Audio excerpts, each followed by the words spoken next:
You may not agree with these opinions, but these are just opinions. You're probably not. We're gonna start off with one crazy one. Season 7 of The Office. You know The Office, right? Is better than season 6. Yep.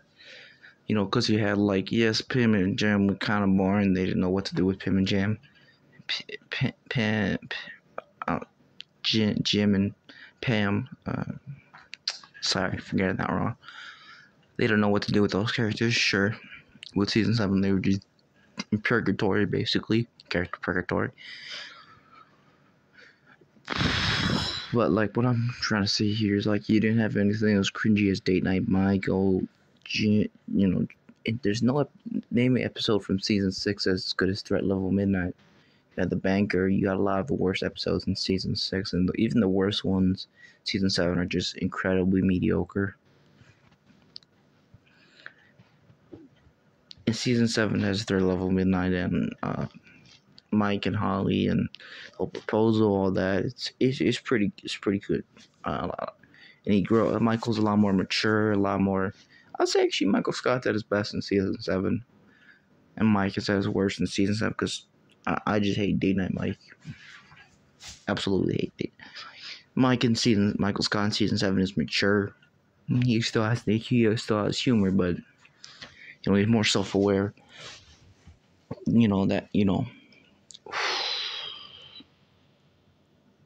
Okay. J. Cole is whacked, personally. I mean, I was never really rocking with like an album of his. Forest Hills, 1840. I thought that was kind of 1814. That was kind of basic in my opinion as an album.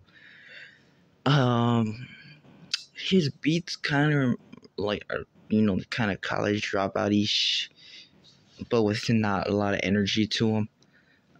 J. Cole just doesn't have a lot of energy in my opinion. His flow doesn't have much rhythm. His vocals are pretty sleepy. He's pretty sleepy in general. He makes pretty sleepy music. Like, is he decent with the pen? Yes. His delivery and all that, it's just incredibly sleepy. And a lot of the stuff where, you could argue he's doing a descriptive story. A lot of times he just rhymes the same word with the same word. Like LA Sisters, look at the lyrics and he rhymes typically the same word with the same word. Uncreatively, like saying, "Oh, I got Birdman and Method Man." You're still rhyming man with man, but you're doing it in a more creative way than "I got a man and a man." Like, he doesn't even give those new words meaning or anything. I don't know. I don't really see the hype. And then he talks about like, "Oh, I was living here in the Bronx, whatever." I'm like, or wherever he was living. I don't know. Oh yeah, he talks about a lot of times. It's just my childhood. I was living here. I was struggling here. As this and that. I'm better than y'all.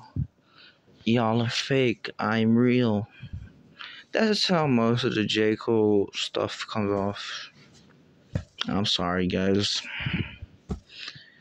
His voice, his delivery, its flow, his lyrics can't be decent sometimes, but most of the time the delivery is just so bad. So off, so Tylenol to me. His music is fucking Tylenol to me. It puts me to sleep. For the most part, it does. Not gonna lie. If you like him, cool. I don't. Okay. The Wall is Pink Floyd's best album, in my opinion. Why is that? It's like I felt like with The Wall, right? There was like, oh yeah, this rock star, he's kind of starting to see himself as like a dictator and all that, going to the dictator lifestyle and losing all that. Yeah, I felt like it's the one where it has like a big story and a lot of most iconic songs come off of it. We don't need no education. You could argue there's a few songs which they move the story decently along, but just okay. I could see someone preferring Animals or Wish You Were Here. Personally, I personally I prefer like an album where it's like so focused and has such a narrative to it. Um, it has a lot of iconic songs. So to me, The Wall is their masterpiece. Pink Floyd. If you're reading this too, if you're reading this, it's too late. Was Drake's best project? Don't come at me. Don't come at me. I get it. Take Care. Nothing was the same. Okay, good stuff. What I'm saying is like, Take Care and like all that. You know, Nothing was the same. Kind of leans towards um the more the rap side than um Take Care, but I prefer Take Care because it's like it doesn't have songs like Wu Tang Forever. There was some songs, Nothing was the same with Good, but there was a few songs where it was like, Take Care. I felt there was less. Just me personally. So if you're reading this too late, straight to the point, it's like Drake is hungry. Drake is raw. His rapping, his beats is crazy. It's crazy to me. That's just me.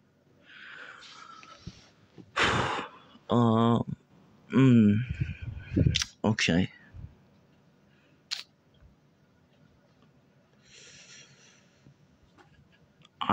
I mean, I don't know. I'm not the biggest King. R.I.P. to King Von. Rest in peace. Rest in peace to King Von. But I was never the biggest fan of his music. I always felt like his voice was a little high. I never felt like his flow had all that much rhythm. I never felt like he could write a hook all that interesting, all that catchy. I'm sorry. I never felt like, he was spitting anything that was like, oh my God, that's so fire. Oh my God, I gotta study that. Oh my God, I could turn up to this. Oh my God, I felt that. Oh my God, his music just didn't have a lot of substance in my opinion. If you think it's fire, that's cool. I don't, personally.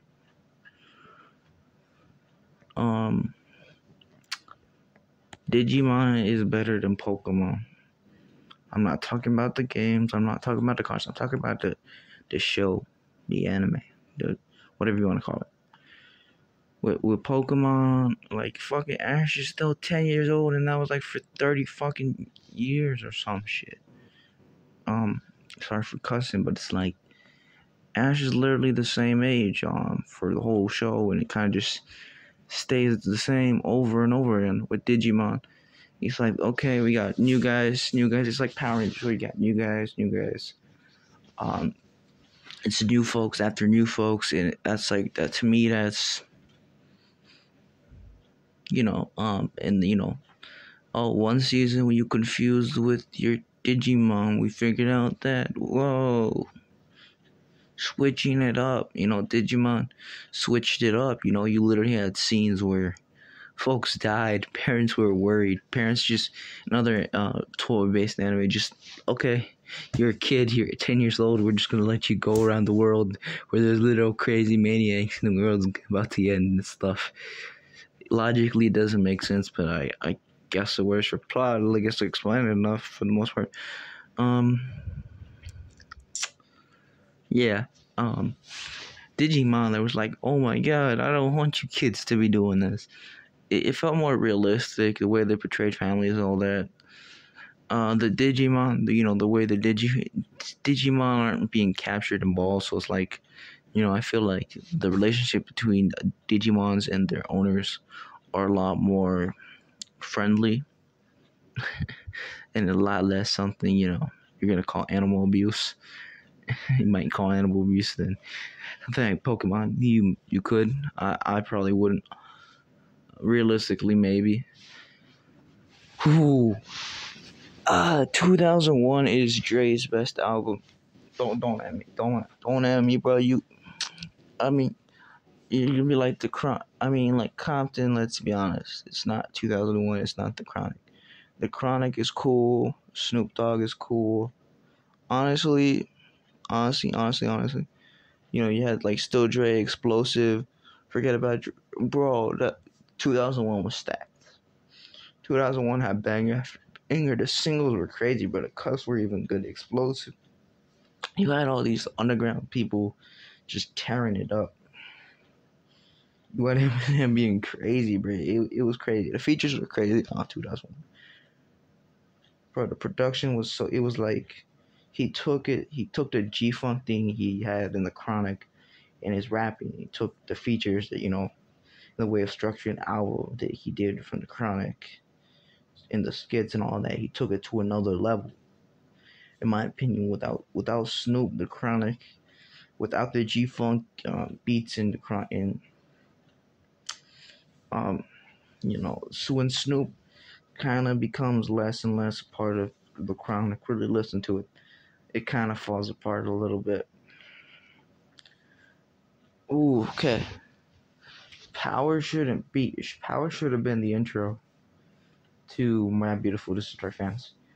I feel like, um, so appalled in what beautiful or whatever. Not no, Twisted Dark Fantasy. I don't feel like they have enough energy to me like, oh my god, I'm pumped. Let's see what's gonna happen next. Oh my god, like or that more energetic kind of side to it. All that. I feel like it's kind of very. So it's a bit it's there's a hypeness to beautiful this sort of fantasy, but I feel like that song should have been the intro.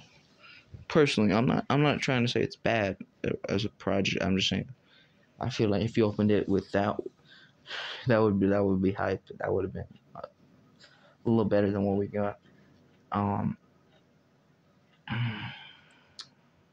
Despicable Me 1 and 2 are the only good Despicable Me movies,